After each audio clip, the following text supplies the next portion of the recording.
नमस्कार दोस्तों, स्वागत है आपका YouTube channel my dream tutorials पर, जिसके तहत आज हम शुरू करने जा रहे हैं घटना चक्र अतिरिक्तांक, समसामयिक घटना चक्र अतिरिक्तांक जीएस, जिसके तहत पॉइंटर सीरीज के तहत आधुनिक भारत का इतिहास हम शुरू करने जा रहे हैं। विद्यार्थियों के बीच सबसे चर्चित पुस्तक के रूप में शुमार घटना चक्र सीरीज बहुत ही महत्वपूर्ण सीरीज है। आज वर्तमान समय में परीक्षार्थियों के लिए सफल होना घटना चक्र पढ़े बिना बहुत ही कठिन है, इसलिए घटना चक्र सीरीज को आप पूरा पढ़ लें।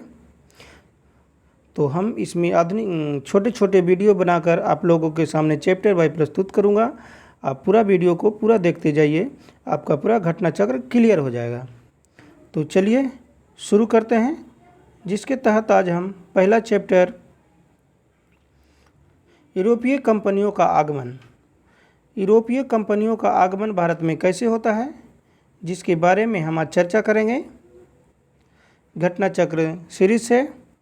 तो चलिए शुरू करते हैं। वास्को डी गामा कालीकट तट पर पहुंचा था। तो 1498 ईस्वी में वास्को डी गामा कालीकट तट पर पहुंचा था। पुर्तगाली उपनिवेश का प्रथम वायसराय भारत में फ्रांसिस्को द अल्मीडा था, जिसका शासनकाल 1505 ईस्वी से लेकर 1509 ईस्वी तक था। वास्को डी गामा का कालीकट में स्वागत किया था। कालीकट में वास्को डी गामा का स्वागत जामोरिन ने किया था। अगला है कुछ समुद्री तटीय के नाम दिए गए हैं और देशों से उनका मिलान करना है। तो चलिए मिलाते हैं। वास्को डी गामा पुर्तगाल के निवासी थे। क्रिस्टोफर कोलंबस स्पेन के निवासी थे। कैप्टन कुक ग्रेट ब्रिटेन के थे और तस्मान हॉलैंड के निवासी थे। तो अगला क्वेश्चन, भारत में पुर्तगाली शक्ति का वास्तविक संस्थापक अल्बुकर्क को माना जाता है, जिसका शासनकाल 1509 ईस्वी से लेकर 1515 ईस्वी तक था। 1509 ईस्वी से लेकर 1515 ईस्वी तक था। पुर्तगालियों ने भारत में प्रथम दुर्ग का निर्माण कोचीन में किया था। 1503 ईस्वी में कोचीन में किया था।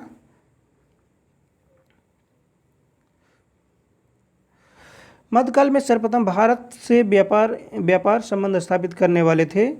तो मध्यकाल में भारत से सर्वप्रथम व्यापारिक संबंध स्थापित करने वाले पुर्तगाली थे। भारत में प्रथम सामुद्रिक व्यापार केंद्र स्थापित हुआ था। भारत में पहला सामुद्रिक व्यापार केंद्र भारत के साथ पुर्तगालियों ने स्थापित किया था। बंगाल की बांदेल, चिनसुरा, हुगली और श्रीरामपुर फैक्ट्रियों में से एक जो पुर्तगालियों द्वारा स्थापित की गई थी, तो वो हुगली था, जो पुर्तगालियों द्वारा स्थापित किया गया था। आगे देखते हैं दोस्तों।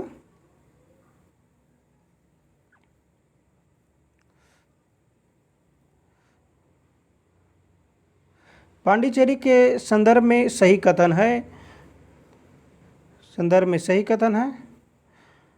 पांडिचेरी पर कब्जा करने वाला प्रथम यूरोपीय शक्ति पुर्तगाली थे।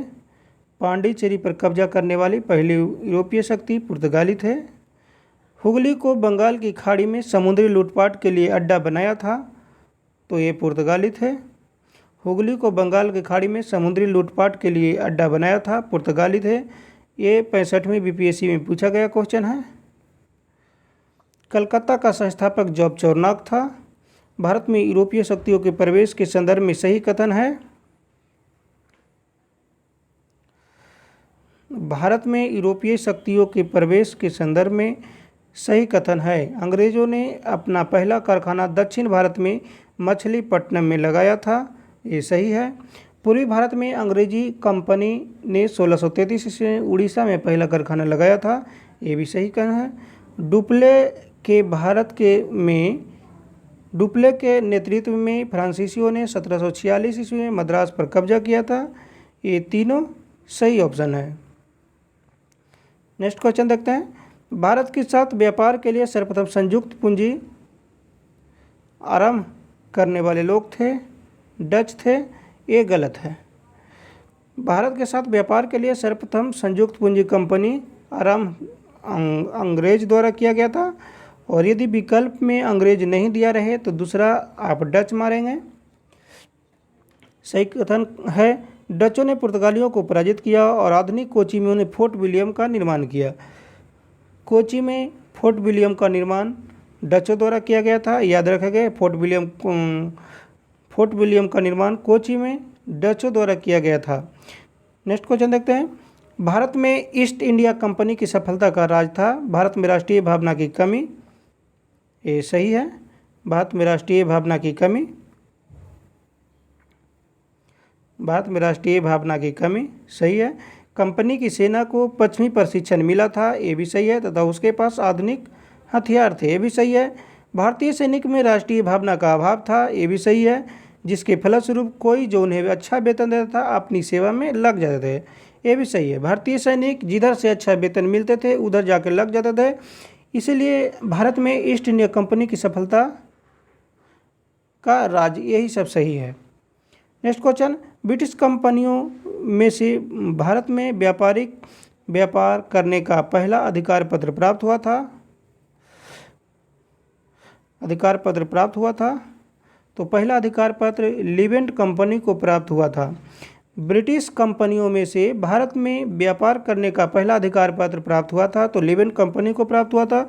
1593 ईस्वी में स्थल मार्ग द्वारा भारत के साथ व्यापार करने के लिए इसे अधिकार पत्र सबसे पहले प्राप्त हुआ था। आप याद रखेंगे दोस्तों, कंपनी का नाम याद रखेंगे, लीवेंट कंपनी था, जिसे भारत में पहले व्यापार करने के लिए अधिकार पत्र सबसे पहले प्राप्त हुआ था।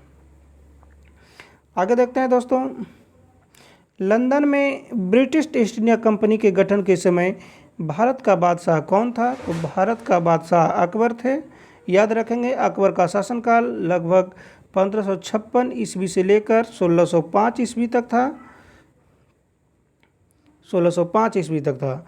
Next question. वह मुगल सम्राट जिसके शासनकाल में इंग्लिश ईस्ट इंडिया कंपनी ने भारत में सर्वप्रथम कारखाना स्थापित किया, तो जहांगीर थे।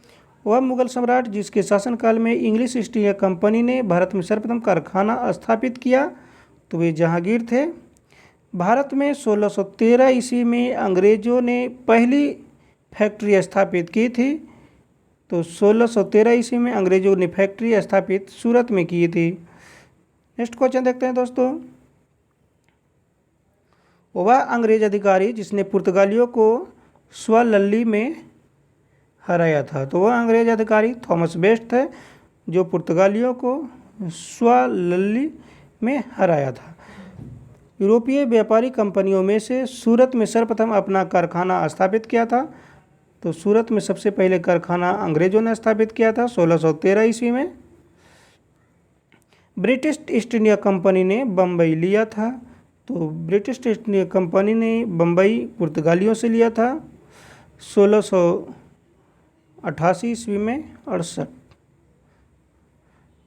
पुर्तगाली राजकुमारी कैथरीन का विवाह पुर्तगाल के इंग्लैंड के राजा चार्ल्स द्वितीय से हुआ था, जिसे बम्बई दहेज में मिला था, और उसने बम्बई को ईस्ट इंडिया कंपनी को दे दिया था। ईस्ट इंडिया कंपनी का गवर्नर जिसे औरंगजेब द्वारा भारत से निष्कासित किया गया था, तो वे थे सर जॉन चाइल्ड थे। ईस्ट इंडिया कंपनी का गवर्नर जिसे औरंगजेब द्वारा भारत से निष्कासित किया गया था, तो वे सर जॉन चाइल्ड थे। प्रथम कर्नाटक युद्ध का तत्कालिक कारण था, तो अंग्रेजों द्वारा फ्रांसीसी जहाज़ों का अधिग्रहण। अंग्रेजों द्वारा फ्रांसीसी जहाज़ों का अधिग्रहण प्रथम कर्नाटक युद्ध का तत्कालिक कारण था। कर्नाटक युद्ध लड़ा गया था। कर्नाटक युद्ध अंग्रेज और फ्रांसीसी के बीच लड़े गए थे। कुल 4 कर्नाटक युद्ध हुए थे। प्रथम कर्नाटक युद्ध मिलाना है। प्रथम कर्नाटक युद्ध एक्सला चैपल की संधि के तहत अंत हुआ था। द्वितीय कर्नाटक युद्ध अनिर्णायक हुआ था। तृतीय कर्नाटक युद्ध पेरिस की संधि के तहत अंत हुआ था। प्रथम मैसूर युद्ध ब्रिटिश की हार हुआ था। प्रथम मैसूर युद्ध में ब्रिटिश की हार हुआ था, क्योंकि प्रथम मैसूर युद्ध में हैदर अली विजय हुए थे।